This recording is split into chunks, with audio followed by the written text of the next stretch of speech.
2016년입니다. 미국의 할 엘로드라는 작가가 쓴 미러클 모닝이라는 자기 개발서가 젊은이들 사이에서 한참 열풍을 불러일으킨 적이 있습니다. 이 내용을 많이들 알고 계시겠지만 미러클 모닝이라는 말은 한마디로 하면 잠을 줄이고 또 휴식을 줄이고 일과 이전에 일어나서 자기 개발을 위해 공부를 하기도 하고 운동을 하기도 하고 독서도 하는 그런 삶의 형태를 의미합니다.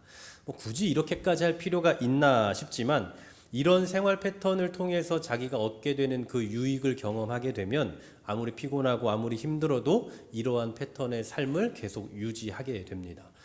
저도 반강제일 수도 있지만 이미 이 책이 나오기 이전부터 제 개인적인 이 미러클 모닝을 이 삶을 살아왔는데 때로는 너무나 피곤하고 조금 더 자고 싶고 조금 더 쉬고 싶고 몸이 받쳐주지 않을 때도 있지만 그래도 그 새벽 시간에 해서 준비하고 제가 얻을 수 있는 그 유익들이 너무나 많은 걸 제가 늘 경험하기 때문에 그 하루라도 놓칠 수가 없는 겁니다. 지금도 제 나름의 미러클 모닝의 삶을 살고 있는데 이러한 것을 제가 놓칠 수 없어서 계속 지금도 누가 저한테 언제 출근해라 뭐 해라 아무도 말하지 않지만 저 스스로를 그렇게 올가매면서 제 유익을 위해 또 신앙적 유익을 위해 목회자로서 여러분들을 더 유익하게 하기 위해 또 그렇게 노력하고 있습니다.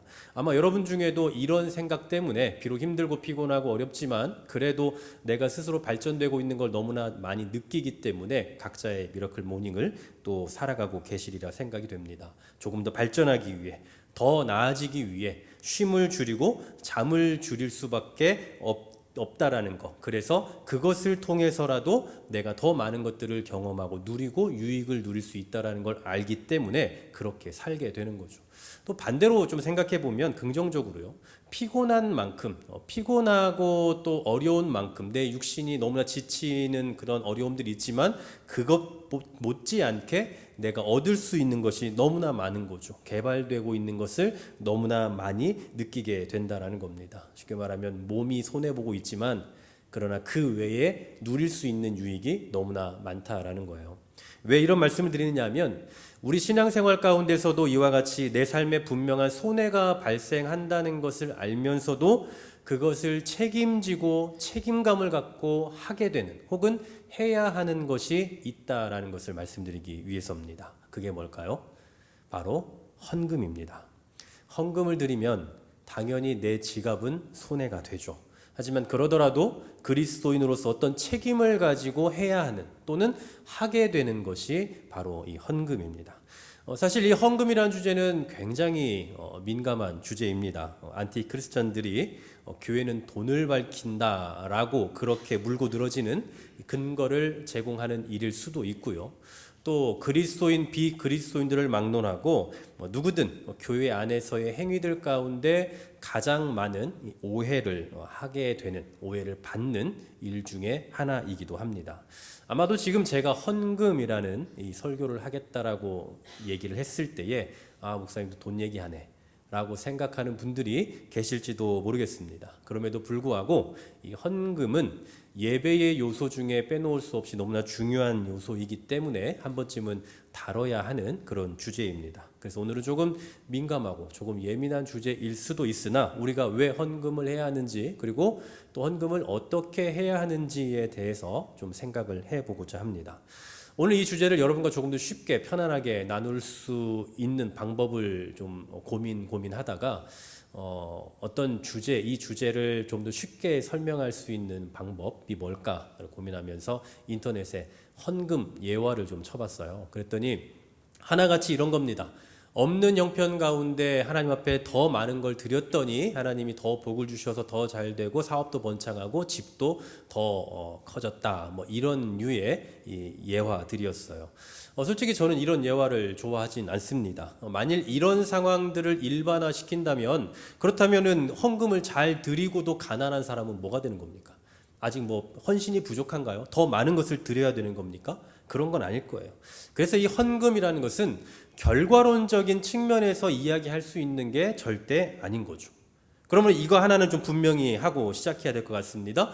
우리가 헌금을 드리는 이유는 그에 따른 어떤 결과가 있기 때문에 하는 것이 아니라 그 결과와는 상관없이 우리가 마땅히 드려야 되기 때문에 하는 겁니다. 어떤 목적이 있기 때문이 아니라 책임이기 때문에 한다라는 사실이에요. 여러분, 학생이 왜 공부를 합니까? 1등 하려고 공부하나요? 그렇지 않습니다. 1등은 정해진 어떤 특별한 환경이나 상황과 여건이 주어졌을 때 특별한 사람들이 하는 거고, 모든 학생들이 그 1등을 하려고 공부하진 않아요. 그럼 왜 공부합니까? 학생이니까 공부하는 거예요. 모르는 걸 알기 위해서 하는 겁니다. 그 중에 1등도 나오고 2등도 나오고 꼴등도 나오는 건데, 학생이 공부하는 이유는 다른 게 아니에요. 1등 하기 위해서 학생은 공부해야 된다가 아니라 학생이니까 당연히 공부해야 되는 겁니다. 헌금도 마찬가지예요. 헌금을 드리면 복이 따라오기 때문에 드리는 게 아니라, 그럴 수도 있지만 복을 받기 위해서 하는 것이 아니라 1차적으로 성도의 책임이기 때문에 하게 되는 겁니다. 오늘 본문에서도 우리가 이 사실을 알 수 있습니다. 지금 이스라엘 백성들은 광야 생활을 하는 중에 있습니다. 어느 한 군데에 정착을 하는 정착민이 아니라 계속 떠돌아다니는 유목민이에요. 유목민이기 때문에 이들은 농사를 지을 수가 없습니다. 여러분 다 아시다시피 농사를 짓고 또 경작을 하고 추수를 하려면 적어도 1년 이상은 그곳에 머물러야 되잖아요. 그런데 이들은 그렇게 머물러 살지 않기 때문에 추수할 것도 없고 농사를 지을 수도 없는 상황이에요. 하지만 얼마 후 시간이 지나면 하나님께서 이들에게 약속하신 가나안 땅에 입성하게 될 겁니다. 그리고 거기서는 이제 정착을 하겠죠. 거기서 또 떠돌아다니지 않을 겁니다. 그럼 비로소 그때에는 그곳에서 경작도 하고 또 시간이 지나면 추수도 하게 될 거예요. 이때 추수를 했을 때에 어떻게 해야 되느냐에 대해서 가르쳐 주시는 겁니다. 자, 10절 말씀 같이 한번 읽어봅니다. 이스라엘 시작. 이스라엘 자손에게 말하여 이르라. 너희는 내가 너희에게 주는 땅에 들어가서 너희의 곡물을 거둘 때에 너희의 곡물의 첫 이삭 한 단을 제사장에게로 가져갈 것이요. 아멘. 자, 가장 먼저 거두게 될 곡물의 첫 이삭 한 단을 어떻게 하라고요? 제사장에게로 가져가라. 쉽게 말하면 수고해서 얻게 된 그 추수의 수익의 일부를 하나님께 드려라 라는 겁니다. 자, 여기에서 두 가지 의문이 생겨요. 오늘은 이 두 가지 의문을 하나하나 풀어가는 방식으로 이 말씀을 나눠보려고 하는데요. 첫 번째 의문입니다. 내가 고생했는데 그걸 왜 하나님께 드려야 되느냐라는 거예요. 내가 힘썼는데 왜 하나님께 드리느냐. 자, 원래 이스라엘 백성들은 뭐 하는 사람들입니까? 애굽의 노예입니다. 원래 조상 대대로 수백 년간 노예로 살았던 사람들이에요. 자기들이 무슨 땅을 갖고 그 땅에서 경작을 하고 추수를 할 수 있는 그런 군번이 아니라고요. 그런데 이러한 자들을 지금 누가 구원을 하셨습니까? 하나님께서 구원을 하셨어요. 그냥 그들을 애굽에서 건져내고 이제 니들이 알아서 살아라고 하신 것이 아니라 그들이 정착할 수 있는 땅까지도 허락해 주셨습니다. 한마디로 얘기하면 건져내신 분도 하나님이시고 그곳으로 보내신 분도 하나님이시고 그곳에서 정착하게 하신 분도 하나님이세요. 자, 그럼 그들이 정착하고 또 농사를 짓고 추수를 할 수 있게 하시는 분은 결국 누구인 겁니까? 하나님인 거죠. 이런 사실을 인식하고 있다면 추수를 딱 했을 때의 그 추수물을 봤을 때 가장 먼저 누구에게 감사를 해야 되겠어요? 당연히 하나님이죠. 하나님께서 구원하셨고 하나님께서 우리를 이곳에 보내셨고 이곳에 정착하게 하셨고 또 농사도 지었는데 그 농작물이 잘 추수되게 하셨다면 이 모든 것에 대해서 이 모든 근원이 되신 하나님께 감사하게 되는 법이죠. 그러니 이스라엘 백성들은 이러한 오늘 이 하나님의 말씀 앞에서 내가 왜? 라고 반응하면 안 되는 거예요. 내가 고생해서 했는데 왜 하나님께 드려야 돼? 라고 하면 안 된다고요. 만일 그러면 정말 말 그대로 배은망덕한 인간들이 되는 겁니다. 그런데요, 우리가 우려했던 대로 그들은 정말 배은망덕한 짓을 해요.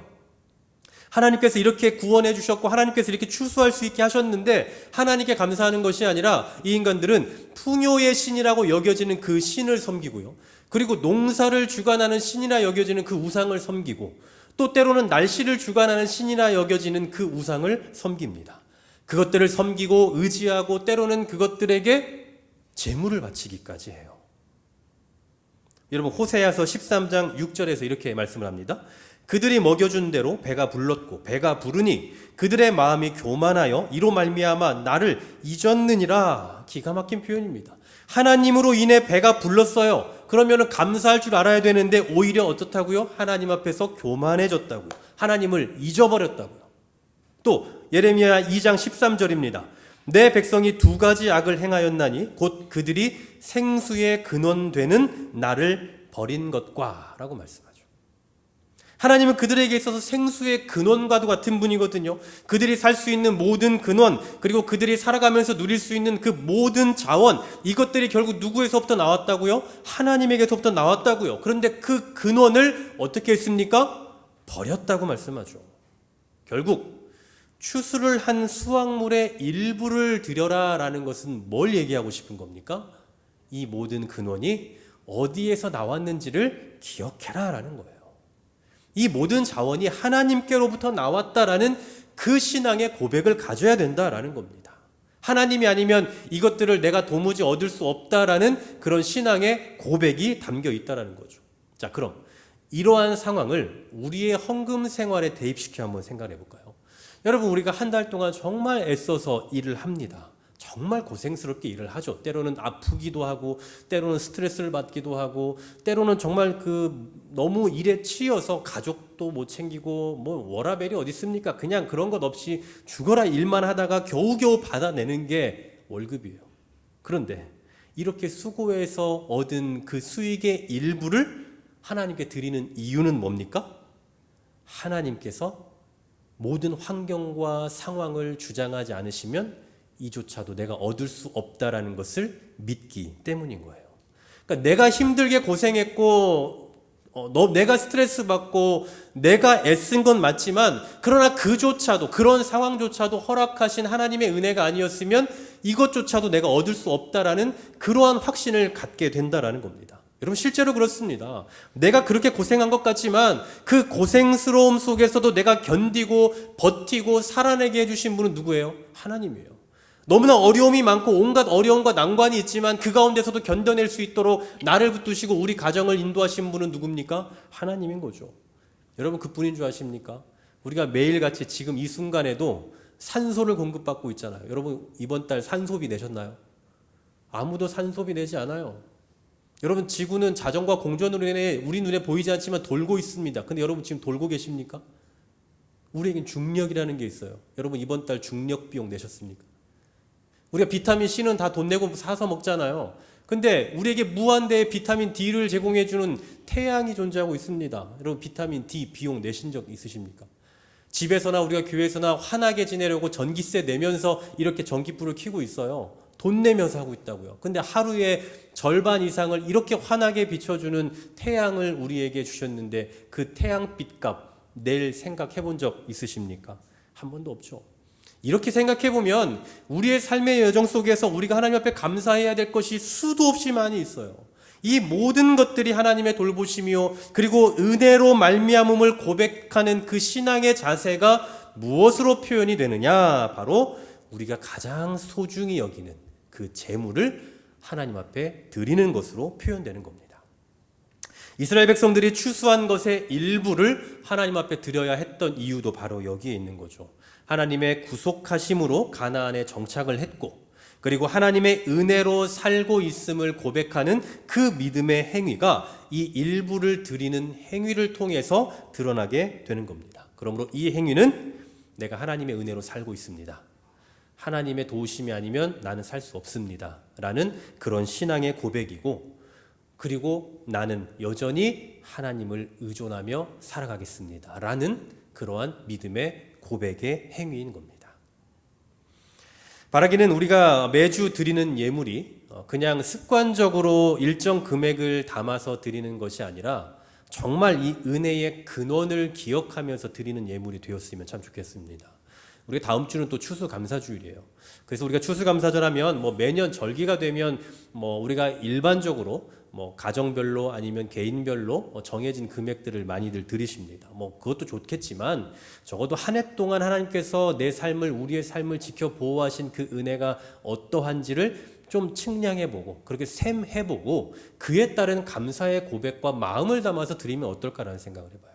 이러한 감사의 고백과 인식을 가지고 드리는 거라면 100만 원, 1000만 원도 아깝지 않을 거예요. 하지만 이런 감사의 인식이 없으면 단돈 1000원도 넣기가 어려운 겁니다. 그러니 절기연금이든 감사원금이든 11조든 금액에 너무나 치중하지 마시고 드려야 하는 그 이유를 좀 더 묵상하시고 또 드릴 수밖에 없는 여건과 환경을 제공하신 하나님의 은혜를 조금 더 깊이 묵상하면서 드릴 때에 그 헌금이 억지가 아니라 자발적인 헌금이 되는 겁니다.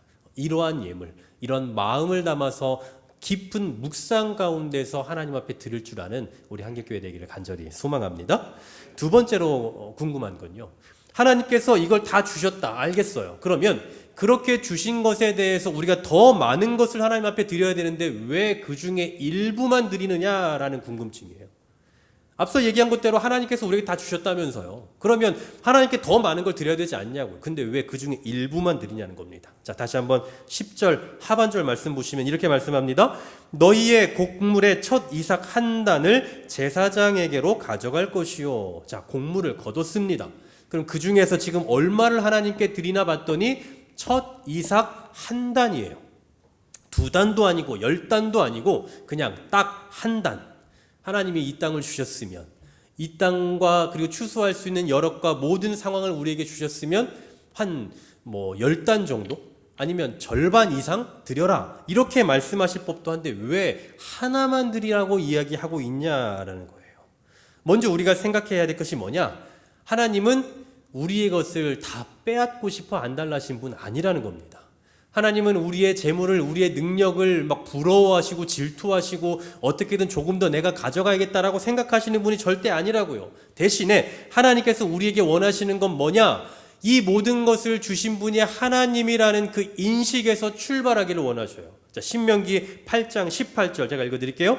내 하나님 여호와를 기억하라. 그가 내게 재물 얻을 능력을 주셨음이라. 자, 우리가 얻은 재물이, 그리고 우리가 재물 얻을 수 있는 그 능력이 어디에서 기인되었는지를 기억해라, 이 얘기죠. 이게 헌금의 출발점입니다. 앞서 말씀드렸죠. 내가 가진 재물, 능력, 자원, 이 모든 것은 하나님으로부터 말미암는다라는 인식을 가져야 된다고요. 이게 헌금의 출발점이라고요. 그런데 왜 하나만 드리냐는 거예요. 왜 일부만 드리냐고요. 더 많은 걸 드려야 되지 않냐라는 겁니다. 그 이유는 이 한 단에 혹은 이 적은 것에 대표성이 부여되어 있는 겁니다. 대표성. 하나님께서 우리에게 주신 일용할 양식, 또 나아가서 풍성하게 얻게 하실 그 양식은요, 하나님께서 우리에게 주신 대로 여러분 받아 누리시면 됩니다. 하나님이 우리에게 주셨다, 감사함으로 받아 누리시면 돼요. 그런데 우리가 이것을 그냥 그저 누리기만 하면 어떻게 되는 겁니까? 모든 게 내 능력에서 기인됐다고 생각하겠죠. 내가 열심히 했더니 이렇게 누리게 되더라, 이렇게 생각하게 된다는 거예요. 하나님의 간섭하심과 개입하심을 전혀 느끼지 못하게 되는 거예요. 그럼 결과적으로 어떤 형태가 나올까요? 교만해지는 거죠. 내가 다 한 것처럼. 그래서 정해진 때마다 전체라는 그 대표성을 담은 일부를 하나님께로 가지고 나와서 이것이 다 주님의 것입니다 라는 것을 기억하게 하시는 겁니다. 그래서 우리가 하나님 앞에 드리는 그 예물이 우리 재산의 일부일지라도 그냥 이것만 드립니다, 이 정도 드립니다, 이게 아니라 이 일부에 우리 삶의 모든 양식과 수입, 그리고 모든 자원의 대표성을 여기에 담아서 하나님 앞에 드리는 거예요. 여러분, 주일이라는 개념도 마찬가지입니다. 우리가 일주일에 7일 가운데 6일은 세상에서 마음껏 다 살다가 주일날 딱 나와서 하나님 죄송합니다, 잘못했습니다 하면 회개하면 모든 게 다 용서받고 또 다시 세상에서 우리 마음대로 살고, 이게 아니라 7일 모두가 하나님 앞에 우리는 예배자로 살아가요. 삶의 자리에서도 예배자로 삽니다. 그런데 그 가운데서 모든 나의 일주일은 다 하나님의 것입니다, 나는 예배자입니다 라는 그 대표성을 담아서 이 주일이라는 시간에 우리가 우리의 시간을 들여 예배자로 나아가는 거예요. 헌금으로 말하면 11조와도 같은 겁니다. 왜 하필 11조입니까? 15조, 17조 이런 건 안 되나요? 왜 10분의 1을 드려요? 10분의 1만 떼서 하나님 드리면 하나님 거 다 드렸으니 이제 나머지는 이제 우리가 빨리 쓰자, 이게 아니라 이 모든 것은 다 하나님의 것입니다라는 그 대표성을 여기에 담아서 하나님, 내가 가진 이 10은 다 주님으로부터 말미암았고 다 주님의 것입니다라고 대표성을 담아서 드리는 거예요.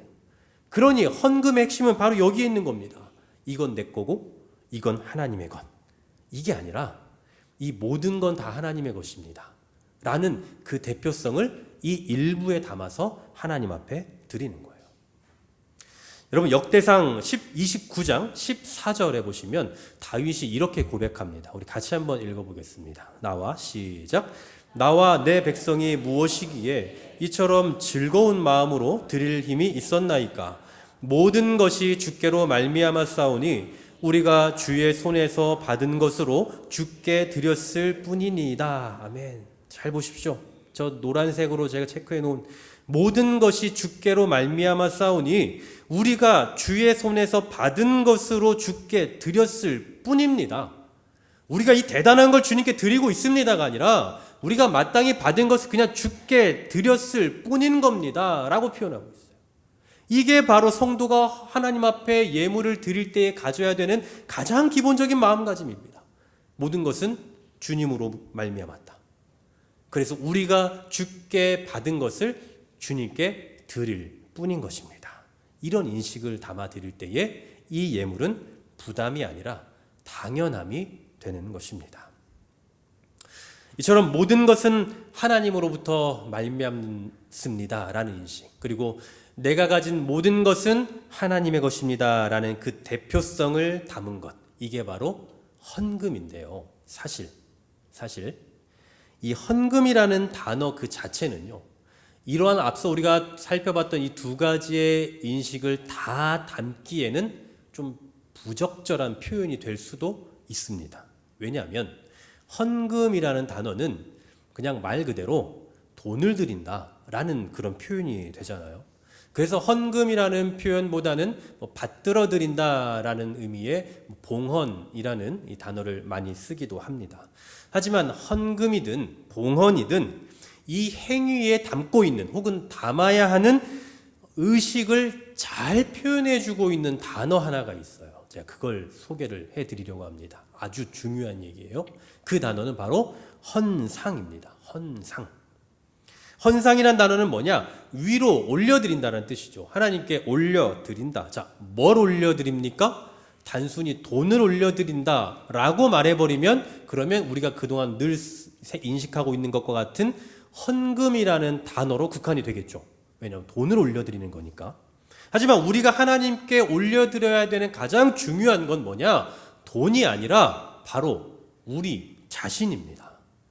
왜냐하면 하나님은 우리에게 돈을 요구하시거나 우리에게 돈을 받고 싶어 하시는 것이 아니라 구속함을 받은 저와 여러분을 받고 싶어 하셔요. 그러므로 하나님께 드린다라고 할 때에는 단순히 돈을 드리는 것이 아니라 구속함을 받은 우리 자신을 드려야 된다. 우리의 가장 소중한 우리 자신을 포함한 모든 것을 드려야 한다라는 의미에서 헌금이라는 표현으로 국한시키는 게 아니라 헌상이라는 단어로 표현될 수가 있다라는 사실이죠. 그래서 이 헌상의 정신은 언제나 돈, 액수 이런 것보다 저와 여러분의 각각의 삶에 조금 더 치중해요. 그러니까 우리의 삶을 떼어놓고 헌금을 말할 수 없다고요. 헌상을 말할 수 없다라는 얘기입니다. 이게 무슨 얘기냐? 잘 보십시오. 여러분, 저와 여러분 얼마나 흠이 많은 존재입니까? 우리의 일주일간 지은 죄 이런 것 빼고서라도 우린 이미 하나님 앞에서 원죄를 가진 자들로 하나님 앞에 온전히 설 수 없는 그런 존재들이잖아요. 그런데 이런 죄악된 우리 인생이 하나님 앞에 어떤 돈을 만들어서 많은 금액을 담아서 하나님 앞에 드린다 한들 그게 어떻게 하나님께 상달되고 하나님께 기쁨이 될 수 있겠습니까? 여러분 생각해 보세요. 제가 도둑질을 해서 많은 돈을 여러분께 드리면 여러분 좋아하시겠습니까? 아니면 제가 강도짓을 해서 누군가의 좋은 물건을 빼앗아서 여러분들에게 드리면 여러분 그 물건 좋다고 받으시겠어요? 그렇지 않잖아요. 아무리 좋은 돈, 아무리 좋은 물건이라 할지라도 악하게 얻은 결과물이라면 그거 받기 좋아할 사람 아무도 없습니다. 마찬가지예요. 세상에서 보석이나 돈이 아무리 대단한 가치를 지니고 있다 할지라도 죄인인 저와 여러분으로부터 나온 것이라면 그건 더러운 것에 불과한 겁니다. 아무리 대단한 거라도요, 저와 여러분은 죄인이잖아요. 죄인인 우리에게서부터 나왔다니까요. 이게 어떻게 하나님 앞에 거룩한 게 되고 이게 어떻게 하나님께서 받으심직한 것들이 되겠냐라는 거예요. 그래서 우리가 하나님 앞에 우리의 돈을 구별해 드리기 이전에 죄인된 우리 자신을 먼저 하나님 앞에 구별해 드리는 게 필요하다는 겁니다. 다시 말하면 죄인인 우리 자신을 성령님께 의존하여 주께 드리겠습니다라는 그 헌상의 정신이 먼저 필요하다라는 거예요. 이런 의식이 없이 그냥 우리가 돈을 봉투에 담아서 구별하여 드린다? 그러면 그 돈은 하나님께서 원하시는 예물이 될 수가 없는 거죠. 다시 한번 말씀드립니다. 헌금보다 더 우선되어야 될 것은 하나님 앞에 우리 자신을 구별하여 드리는 헌상의 정신이 우선되어야 한다라고요. 그리고 이러한 의미를 담아서 표현하는 게 뭐냐? 바로 예배 중에 봉헌 또는 헌금 시간인 거예요. 그러므로 헌금은 그냥 단순히 우리의 일부를 담아 드리는 것이 아니라 우리 전체, 나를 포함한 우리의 전체를 담아서 하나님 앞에 구별하여 드리는 거예요.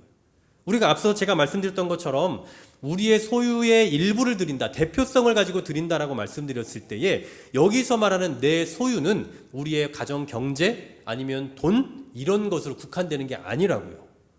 나를 포함한, 내 삶을 포함한 하나님 앞에서 구속함을 받은 나 전체, 내 삶의 인생의 모든 것의 일부를 여기에 담아서 하나님 앞에 드린다고요.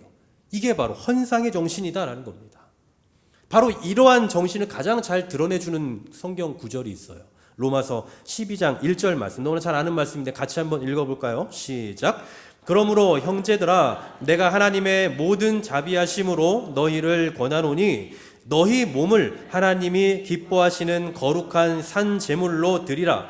이는 너희가 드릴 영적 예배니라. 아멘. 잘 보십시오. 너희 돈을 하나님이 기뻐하시는 제물로 드리라고 하지 않았습니다. 대신에 뭘 얘기합니까? 너희 몸을 거룩한 산 제물로 드려라. 이게 바로 헌상의 참 정신이다라는 겁니다. 그러므로 기억하십시오. 헌금은 우리의 돈을 드리는 것으로 끝나서는 안 돼요. 우리의 재정의 일부를 드리는 것으로 끝나서는 안 된다고요. 하나님께서는 우리의 돈을 원하시는 것이 아니라 하나님의 은혜와 사랑으로 구속함을 받은 저와 여러분을 받기를 원하고 계시다는 사실을 기억하시기를 소망합니다. 저는 오늘의 이 설교가 워낙 예민한 주제이기 때문에 여러 가지 측면에서 오해를 제공할 수도 있을 거고, 그리고 또 이로 인해서 교회적으로 후유증이나 또 진통을 겪게 되면 어떻게 하나라는 그런 두려움도 있었습니다. 그리고 실제로 오늘 이 설교를 들으면서 아마 여러분의 각각의 마음가짐에 따라 양면성도 드러나리라 생각이 됩니다. 헌금이나 돈에 대해 조금 예민한 분이시라면 결국은 돈 많이 내란 얘기인가? 라고 하면서 좀 불쾌하실 수도 있고, 또 정말 교회를 사랑하고 또 교회의 재정을 생각하는 분이라면 조금 더 강하게 얘기해 주시지 왜 헌상을 더 강조하시나 라고 하면서 교회의 재정이 약화되면 어떡하나 라고 걱정하는 분도 생기실지 모르겠습니다. 여러분의 생각이나 마음가짐에 따라 극과 극의 해석이 있겠지만 저는 오늘 이 말씀을 준비하면서 분명히 제 안에 다시 한번 확신했던 게 있었어요. 그게 뭐냐? 교회는 하나님이 세워가신다라는 겁니다. 교회는 우리의 재정과 우리의 마음으로만 세워가는 것이 아니라 하나님께서 책임지시고 세워가신다고요. 물론 하나님께서 우리의 기능적인 것, 우리의 헌금이든 아니면 우리의 마음이든 이런 것들을 도구로 사용하셔서 세워가시기도 하겠지만, 그러나 근본적으로 교회를 세워가시는 방법을 만드시는 분은 바로 하나님이세요. 그래서 저는 오늘 이 말씀에 대해서 여러분 각자의 해석으로 말미암아 교회적으로 어떤 진통을 겪게 될지 그건 알 수 없지만 그런 것에 대해 전혀 두려워하지 않기로 했습니다. 다만 말씀 속에 나타난 이 헌상의 정신을 우리가 정확하게 설파하고 함께 나누면서 이렇게 살아가도록 권면하는 것이 교회와 성도를 사랑하는 목회자로서의 양심과 책임일 거라는 생각에 오늘 이 주제를 조금 제 나름대로 좀 어렵지만 좀 다양한 측면에서 나누게 된 겁니다. 사랑하는 여러분, 헌금 예화로 자주 등장하는 내용이었던 없는 형편 가운데 모든 걸 다 털어드렸더니 하나님께서 복을 주셨다라고 하는 그런 간증과 같이 우리에게도 그런 복이 있기를 소망하고 또 그런 복이 있을 수도 있습니다. 하지만 없을 수도 있어요. 그렇게 하나님 앞에 나의 정성을 다 털어드렸는데 하나님께서 내가 많이 봐왔던 그 간증집과 같이 그런 은혜를 나에게 부어주시지 않을 수도 있다고요. 그럼 어떻게 해야 됩니까? 이 헌금을 내가 이렇게 드렸는데도 복을 받을지 안 받을지 모른다면 우린 어떻게 하냐고요. 그냥 우리의 일을 하면 됩니다. 우리는 신앙인으로서 우리의 책임을 다하면 된다고요. 헌금을 해서 복을 받니 마니와 무관하게 우리의 신앙의 양심에 걸맞게 살아가면 된다고요. 이미 하나님의 그 은혜로 말미암아 구원함을 받은 우리로 살아가고 있고, 또 날마다 일용할 양식을 공급받으며 살아가고 있고, 하나님을 신뢰하며 살아가고 있으니 그냥 우리는 하나님께서 원하시는 그 헌상의 정신을 담아서 매일매일 그렇게 하나님 앞에 살아가면 된다고요. 여러분 기억하십시오. 이 헌금은 예배의 일부분입니다. 하나님을 경배하는 자로, 하나님을 참되게 예배하는 자로 헌상의 정신으로 대해야 하는 것이 바로 우리의 헌금이다라는 거예요. 우리 지갑에 손해가 발생할 수 있습니다.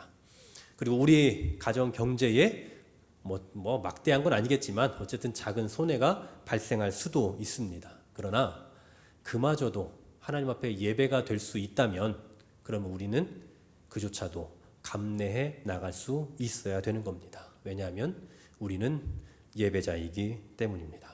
그리고 우리는 하나님의 은혜로 구속함을 받은 자로 지금도 그 은혜로 하루하루를 살아가고 있는 존재들이기 때문입니다. 그러므로 이 헌상의 정신이 담긴 우리의 헌금이라는 행위가 어떤 손해를 생각하고 어떤 이득을 생각하고 결과론적인 것을 생각하지 않고 그냥 그 자체가, 나의 그 행위 자체가 하나님 앞에 예배되게 하는 저와 여러분 될 수 있기를 주님의 이름으로 간절히 소망합니다.